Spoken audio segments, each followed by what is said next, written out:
Fatigue can be a sign of liver damage. Yung liver mo, kumusta?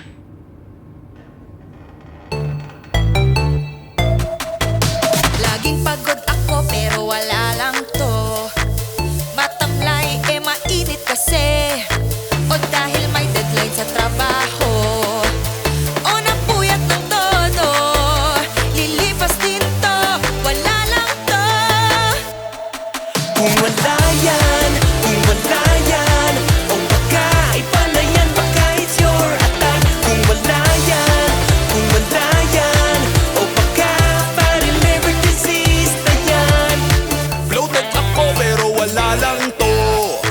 Baka na parami lang ang kain ko, o umatake na naman anxiety ko, o baka normal lang to sa edad ko. Lilipas din to, wala lang to. Medyo masama ang pakiramdam, pero okay lang to, okay lang ako. Okay lang ako, wala lang to. Kung wala yan,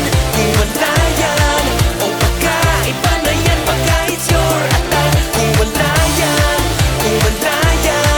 o baka parang liver disease na yan. Laging pagod, laging bloated, yung konting nararamdaman, baka yan na iyong tatay, unti-unting bumibigay. Kung wala lang yan, it's time to ask your liver. Oh, huwag ipagwalang bahala ang wala lang. This is Ogie Alcacid, your tatay-atay, nangungumusta sa iyong liver. I'm Tatay Atay.